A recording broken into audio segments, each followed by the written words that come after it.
Sortir avec une femme, avoir une relation avec une femme beaucoup plus jeune que vous, 20 ans de moins à peu près, est-ce que c'est possible? Bien sûr que c'est possible, mais on va voir ensemble dans cette vidéo à quel prix. Et je parle pas d'argent, pas du tout. Bonjour à tous et bienvenue sur Le Coin Séduction d'Alice Bergelac. Je suis Alice Bergelac, votre coach pour séduire les petites jeunes. Je suis certaine que vous avez tous en tête quelques exemples d'hommes qui ont 45 ans, 50, 60 plus et qui ont eu une histoire plus ou moins sérieuse avec une petite jeune. Vous pouvez pas vous empêcher de les admirer, c'est certain, mais vous le savez, c'est pas non plus ce genre d'histoire ce qu'il y a de plus commun. Et pour cause, il y a quand même pas mal d'éléments qui peuvent empêcher un rapprochement et un intérêt mutuel. Commençons donc par ces écueils, tout ce qui fait qu'aujourd'hui vous pouvez penser que c'est impossible d'avoir une relation avec une femme qui soit beaucoup plus jeune. Comme ça nous permettra de finir la vidéo sur une note beaucoup plus positive et motivante. Premièrement, je vais être très directe, mais à partir du moment où vous êtes beaucoup plus âgé qu'elle, il y a le risque que vous ne lui plaisiez pas physiquement, en tout cas pas au début.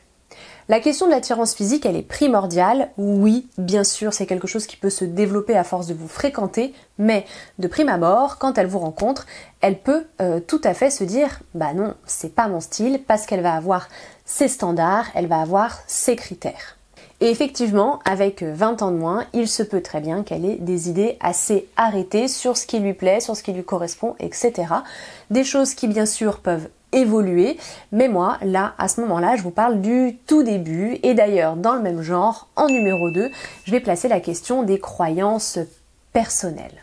Là encore, quand elle vous rencontre, quand elle apprend à vous connaître, quel que soit le contexte, eh bien, il est tout à fait possible qu'elle ne se pose même pas la question de savoir s'il pourrait y avoir quelque chose entre vous, parce qu'elle part du principe que c'est pas possible. Elle part du principe que l'écart d'âge rend la relation impossible et rend l'idée même d'une relation impossible. Non pas forcément qu'elle soit dégoûtée par ça, mais peut-être bien qu'elle part du principe que vous-même, vous n'y pensez même pas. Bref, dans ces conditions, même si à force de se fréquenter, ce genre de croyance peut tout à fait tomber, eh bien au début, ça peut poser des barrières juste parce qu'elle part du principe qu'il n'y a rien. Donc la relation, dès le début, n'est pas sexualisée, sexualisable. À propos de sexualisation, il y a toujours une playlist juste ici, il y a un article sur le blog et également la formation disponible sur formation.alicebergelac.com. Troisième écueil, vous vous en doutez, ça va être celui de la pression sociale, c'est-à-dire que ok, en fait elle vous trouve super beau gosse et super attirant, ok, elle a décidé que bien sûr c'était possible et elle voyait absolument pas le problème, mais peut-être bien que les autres vont voir un problème et effectivement cette pression peut pousser certaines personnes à ignorer complètement ce qu'elles ressentent ou ce qu'elles ont envie de tester, de faire comme expérience.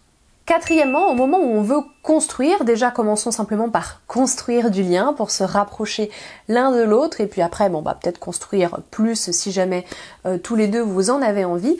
L'écart d'âge est souvent associé à un écart générationnel et donc aussi parfois à des difficultés pour se comprendre l'un l'autre. Pas les mêmes fonctionnements, pas les mêmes modes de communication, pas les mêmes idées sur certains sujets, pas la même expérience bien entendu, pas les mêmes références culture populaire, pas les mêmes goûts, pas les mêmes modes de vie non plus. Autant d'éléments qui peuvent vous empêcher de vous rapprocher, de vous trouver intéressant l'un l'autre, d'avoir des choses à vous dire tout simplement et qui peuvent compliquer la relation puisque si vous avez du mal à vous parler, si vous n'avez rien à vous dire non plus, difficile de rendre les choses fluides. Cinquièmement, évidemment, si vous avez beaucoup d'écart d'âge, vos projets de vie à chacun ne sont peut-être tout simplement pas les mêmes ou alors pas compatibles.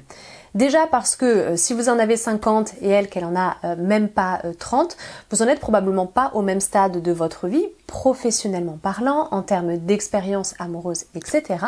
Et vous avez donc peut-être pas les mêmes attentes de ce que vous voulez vivre maintenant et de ce que vous voulez vivre plus tard. Vous avez peut-être pas les mêmes ambitions, vous avez peut-être pas envie de prendre les mêmes chemins de vie, et du coup là forcément ça peut se compliquer. Ça peut se compliquer pour se comprendre sur l'instant. Juste faire un truc ensemble tout de suite là maintenant, ça peut être difficile. Ça peut se compliquer bien sûr quand on a envie de parler d'avenir, de construire, de relations, etc. Bref, considérant tout ça, on peut comprendre aisément pourquoi vous hésitez avant de vous rapprocher de cette fille-là qui vous plaît tant. Pourquoi est-ce que vous avez peur de vous être fait des idées par rapport à telle fille qui avait l'air de vous envoyer des signaux? C'est légitime de vous poser ces questions, mais ne partez pas vous aussi du principe que c'est toujours complètement impossible. C'est parfois possible, j'y reviens juste après, et pour rendre les choses possibles, ou plutôt pour éviter de passer à côté d'une occasion, je ne peux que trop vous conseiller encore une fois de sexualiser cette relation. Sexualiser, ça ne veut pas dire que vous allez devoir avoir des propos déplacés ou des gestes déplacés par rapport à cette jeune femme. Ça veut dire que vous allez devoir vous positionner comme un amant potentiel. Cette femme-là, vous devez casser l'image peut-être de vieux que vous avez ou de personnes inatteignables, inaccessibles. Donc c'est un travail à faire de votre côté, c'est quelque chose d'assez passif finalement puisque c'est au niveau de votre image, de ce que vous renvoyez qu'il va falloir travailler.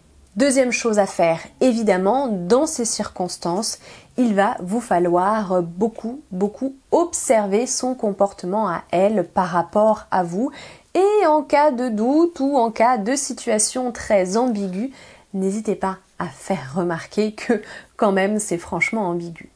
Il faut en effet bien comprendre qu'une femme qui ne se sent pas dans un rapport de séduction avec un homme va par défaut se dire qu'elle est dans un rapport amical et du coup va assez souvent finalement se libérer, être plutôt tranquille sur sa manière de s'exprimer, ne pas se poser la question de savoir si sa blague, sa plaisanterie, son propos va être interprété d'une manière ou d'une autre. Non, elle va y aller plutôt franchement. Donc parfois, elle a effectivement besoin qu'on lui fasse remarquer que ce qu'elle dit, voilà, ça peut être pris de plusieurs manières. Enfin bien sûr, quoi qu'il arrive, à partir du moment où il y a une bonne connexion, à partir du moment où il y a des signes d'intérêt, à partir du moment où vous avez commencé à sexualiser, il faut impérativement chercher à provoquer des moments en tête-à-tête de style rencard. Les moments en tête-à-tête que vous avez l'habitude de passer ensemble pour le boulot, pour telle ou telle activité, cela, il ne fonctionne pas dans ce cadre-là puisque ce sont les moments habituels. Vous la sortez de ce cadre pour l'amener dans un cadre romantique de date avec des connotations. Et tout ce que je vous dis là, vous le retrouvez bien sûr en détail dans la formation Sexualiser une relation. Allez, maintenant je vous disais que malgré tout un tas d'écueils, et ben parfois ce genre de relation ça marche. Moi j'en vois tout le temps. J'en vois de tout type, des qui fonctionnent, des qui fonctionnent pas, des qui ont fonctionné, des sérieuses, des pas sérieuses, bref, j'ai pas mal d'exemples, on va dire, qui me viennent en tête à chaque fois que j'aborde ce sujet.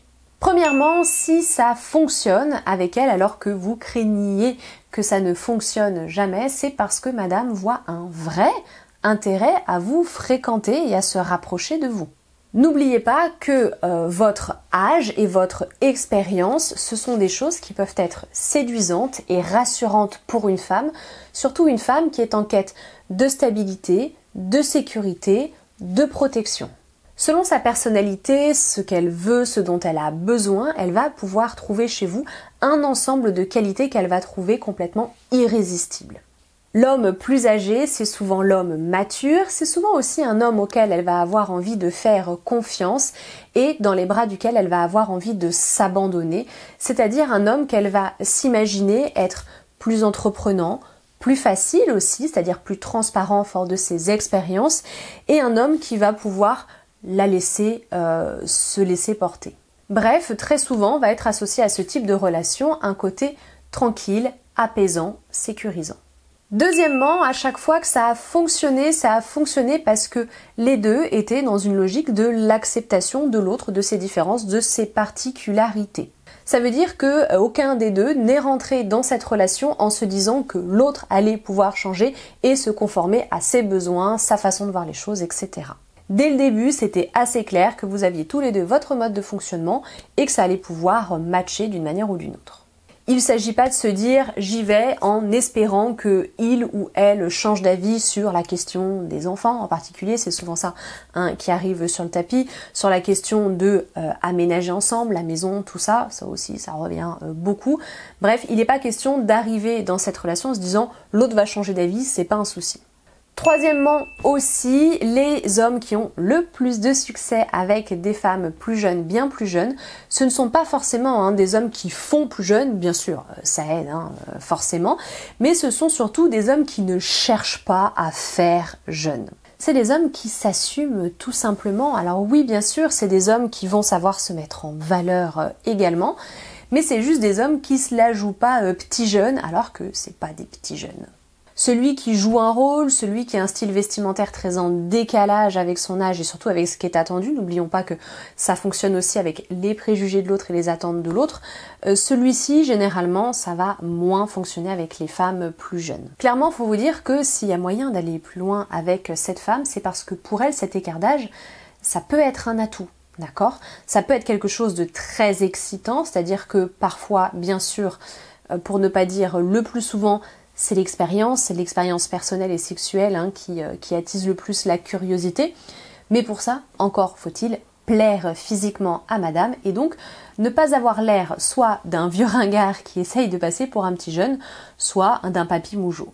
Je vois encore aujourd'hui des hommes qui ont 55 ans et qui sont, comme on dirait de manière très vulgaire, très bien conservés, parce qu'ils prennent soin d'eux, parce qu'effectivement ils vont au sport, parce qu'ils ont une bonne hygiène de vie et parce qu'ils savent tout simplement se mettre en valeur, tant au niveau de la taille de la barbe, s'il y a barbe, des cheveux, qu'au niveau des vêtements. Donc non, tout ça pour vous dire que ce n'est pas un mythe et que ce n'est pas inaccessible. À tous ceux qui écoutent cette vidéo et qui ont justement vécu ce type d'expérience, qui ont des petits conseils aussi à donner sur ce qui a fonctionné pour eux, ce qui n'a pas fonctionné aussi, n'hésitez pas à vous exprimer dans les commentaires. À tous ceux aussi qui ont pas spécialement vécu cette expérience mais qui ont des choses à rajouter, exprimez-vous aussi, bien sûr, avec plaisir. Si vous avez apprécié la vidéo, vous pouvez la liker, vous pouvez vous abonner à la chaîne aussi, me rejoindre sur Facebook et sur Instagram, @lecoinséduction. Et sinon, ici, sur YouTube, toutes les semaines. Merci d'être resté jusqu'au bout. Je vous dis à très bientôt et au plaisir.